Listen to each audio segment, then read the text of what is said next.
Bonjour, je m'appelle Fadi Daura. Aujourd'hui, dans cette vidéo, on va expliquer la modulation et la démodulation analogique.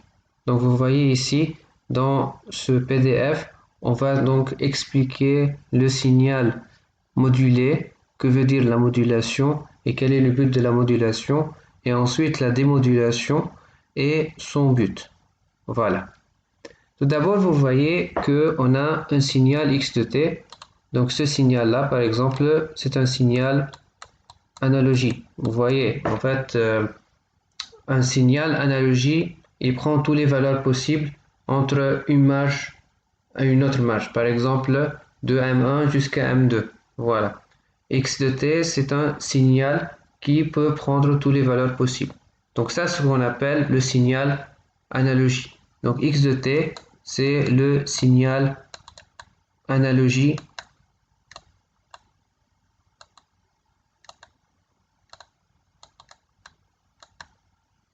Alors, x de t, c'est un signal analogie. Il prend par exemple une infinité de valeurs, des valeurs continues, entre une marge et une autre marge. Par exemple, on prend par exemple quelqu'un qui parle. Alors, son son, ok, va se transformer en un signal analogie.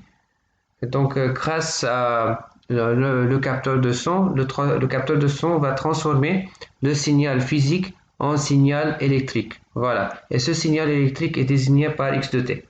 Donc ça, c'est une des méthodes, une des exemples en fait. Donc voilà.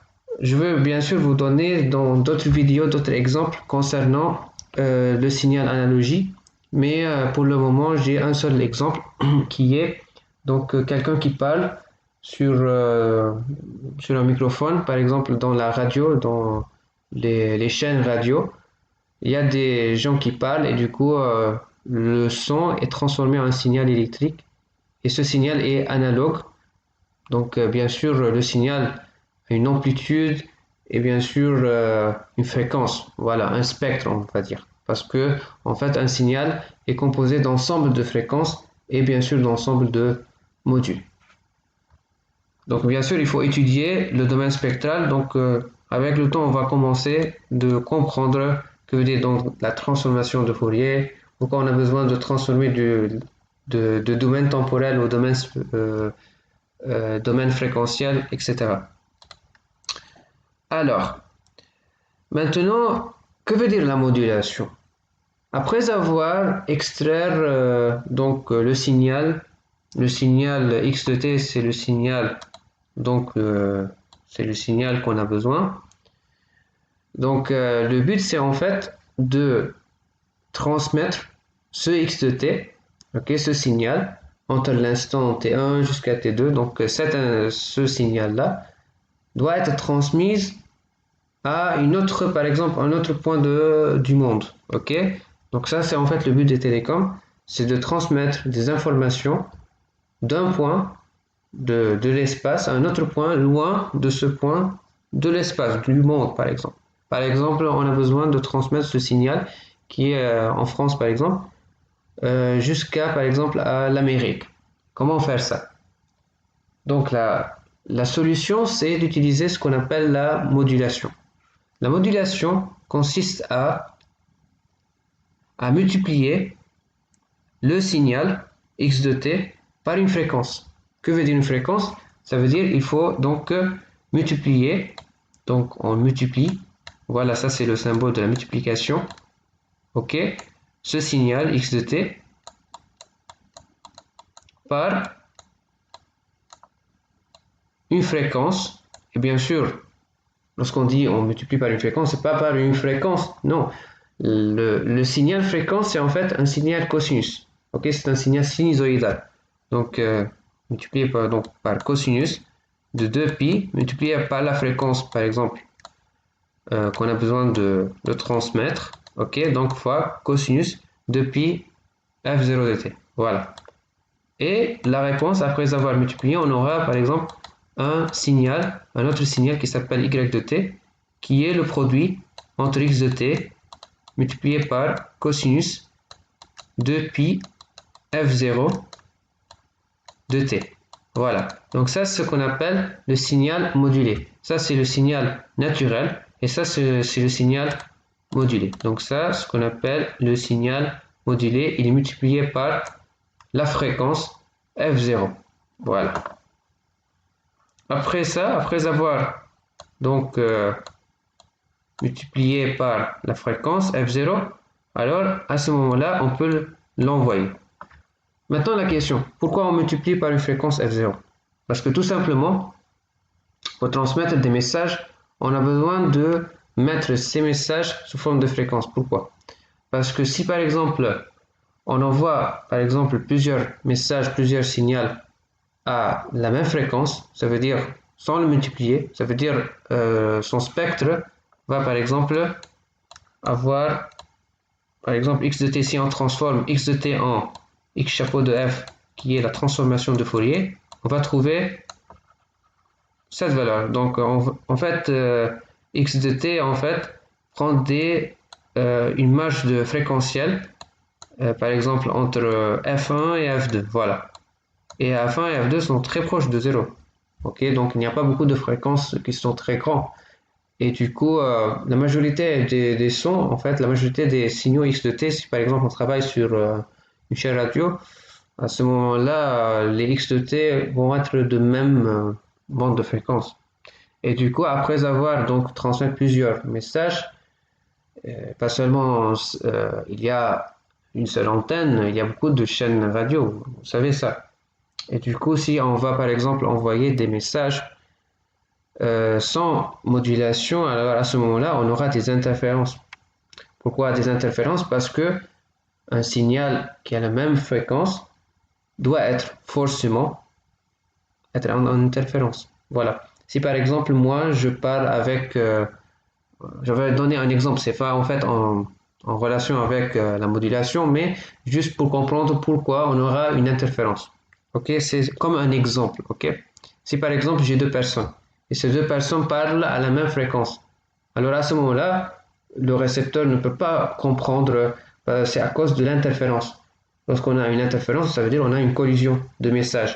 Lorsqu'on a une collision de messages, alors à ce moment-là, personne, donc aucun récepteur ne peut recevoir un message correctement. Donc la solution à ça, c'est de multiplier donc le signal par une fréquence. Et du coup, si par exemple je multiplie le premier message par la fréquence numéro 1 et le deuxième message par la fréquence numéro 2, à ce moment-là, on n'aura pas d'interférence. Parce qu'ils sont dans une marge de fréquence différente. Voilà, c'est ça donc le but de la modulation, c'est de multiplier donc le signal par une fréquence de telle façon à éviter donc l'interférence. Donc pour avoir à la fin une réception du message. Bon, donc jusqu'à maintenant c'est très clair, je pense, pourquoi on a besoin de la modulation. Maintenant, donc après avoir, sans étudier le canal de transmission, donc bien sûr le canal de transmission c'est une autre chose parce qu'il y a en fait multipass, il y a en fait étude statistique du canal, il y a le canal physique et le canal logique. On va étudier ça dans les détails, bien sûr, mais dans d'autres vidéos. Et on va donc commencer par des vidéos pas à pas pour arriver à la 5G à la fin. Mais pour le moment, le but c'est de comprendre le but de la modulation et le but de la démodulation, parce que ce sont les éléments de base des télécoms. Maintenant, après avoir, on va supposer que on a maintenant réception. Ok, donc on a réception à la fin du signal. En fait, le signal, on va dire, par une forme simple. Ok, mais en fait, la réalité c'est que le signal de réception c'est très sophistiqué. Bon, maintenant on va essayer de simplifier. Donc le signal ici reçu, c'est y de t plus un noise, un bruit. C'est le bruit en fait résultant du canal. Ok, ça dépend quel canal, parce qu'il y a un canal gaussien, plusieurs types de modulation du canal. En fait, le canal réel, c'est pas en fait un canal gaussien, il est plus généralisé. Il y a parfois plusieurs modèles, par exemple modèle gaussien, modèle de relais. En fait, ça dépend. En fait, il y a plusieurs méthodes de modélisation du canal. Ok. Bon, on va revenir donc au cours. Ici, vous voyez ici, donc on a le signal modulé. Donc, je vous ai expliqué pourquoi on a donc multiplié par la fréquence, c'est pour éviter les interférences. Donc, après avoir multiplié par la fréquence, on a trouvé donc à la fin un signal modulé.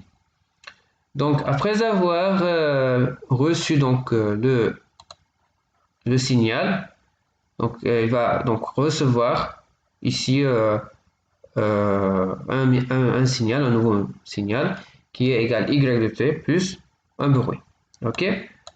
Maintenant, la première chose qu'il faut faire, c'est d'enlever le bruit, n'est-ce pas? Il faut enlever le bruit. Comment on fait ça? Tout simplement. En fait, maintenant le but, c'est pas en fait d'entrer dans les détails comment enlever le bruit parce que on va faire aussi une vidéo à part comment enlever le bruit. La première chose qu'il faut savoir, c'est que le bruit, il est gaussien. On va dire le bruit c'est gaussien. Donc il va prendre tous les fréquences possibles. Ok? Du coup, ce qu'il faut faire en fait, c'est d'enlever le bruit. Bon, après avoir, donc on a ici un bloc qui va enlever le bruit. Bon, donc à la fin on trouvera y de t. Ici dans cette vidéo, c'est pas d'étudier comment on peut enlever le bruit. Le but c'est de savoir comment on peut récupérer le signal x de t à partir de y de t en supposant qu'on a un bloc qui permet d'enlever le bruit.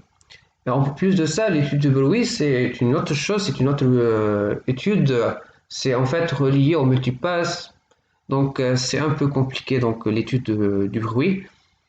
Donc après avoir bien sûr ajouté plusieurs techniques, le OFDM, etc.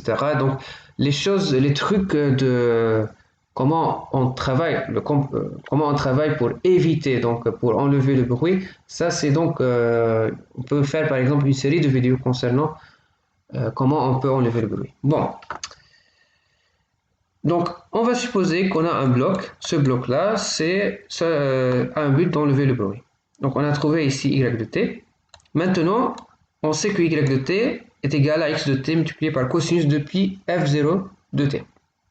Maintenant, qu'est-ce qu'on peut faire pour enlever le cosinus? Parce qu'on a besoin en fait d'enlever le cosinus pour obtenir la fin x de t, n'est-ce pas? Donc la solution, c'est de multiplier par cosinus t. Par cosinus de... Pardon, c'est pas cosinus t, c'est cosinus de 2pi f0 t. Pourquoi? Je vous explique. Maintenant, donc, on va multiplier par un autre cosinus. Et on sait déjà qu'on a multiplié par f0 de t. On sait déjà. Donc, on sait que l'émetteur et le récepteur connaît bien que ce signal est multiplié par f0. Ok? Alors, après avoir donc multiplié, donc on obtient ici un signal z de t. Et ce signal z de t, c'est en fait la réalité, c'est que z de t est égal à y de t multiplié par cosinus de pi f0 de t, n'est-ce pas?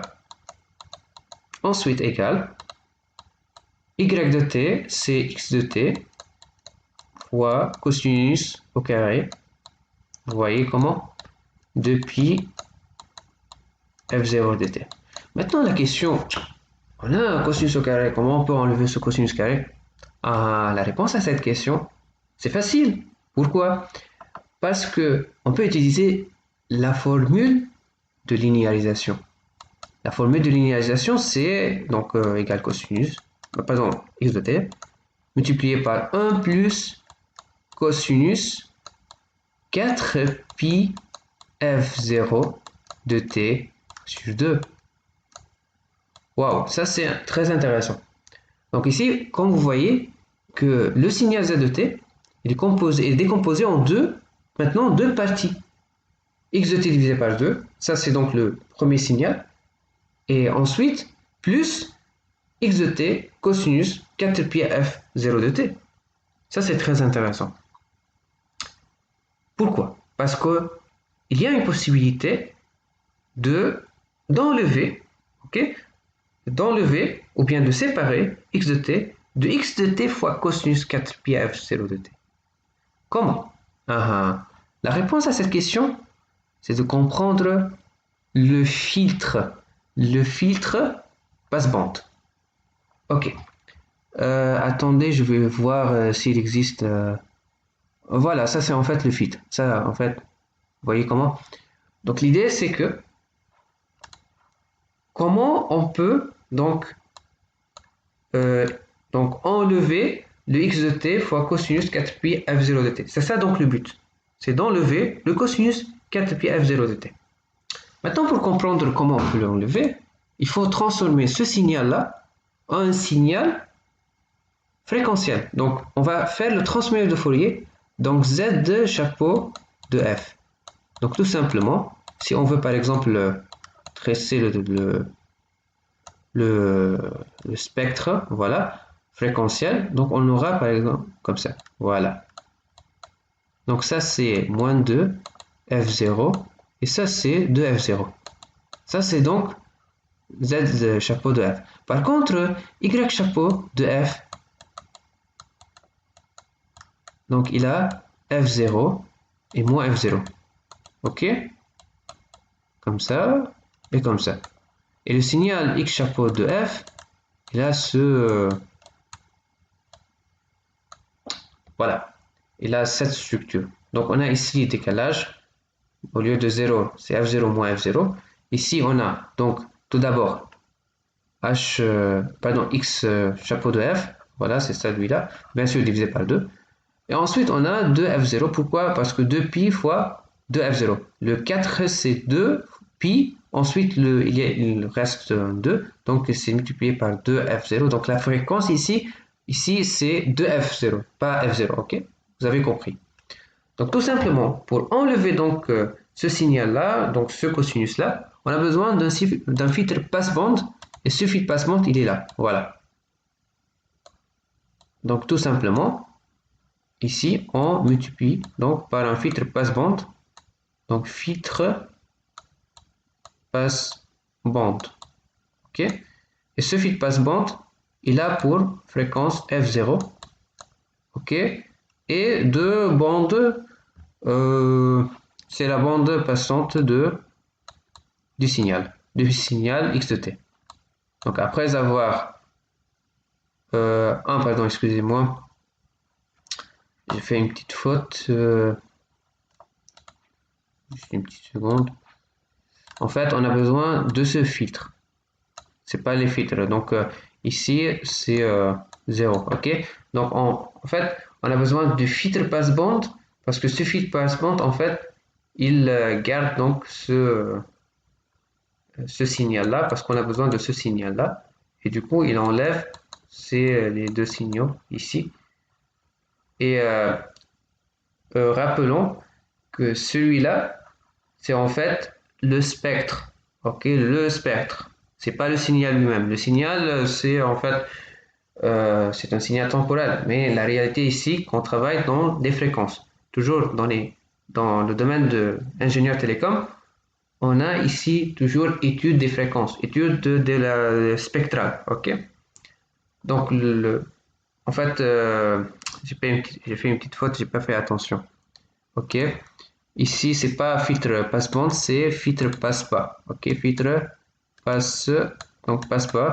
Pourquoi? Parce qu'on a besoin de cette partie qui est X chapeau de F.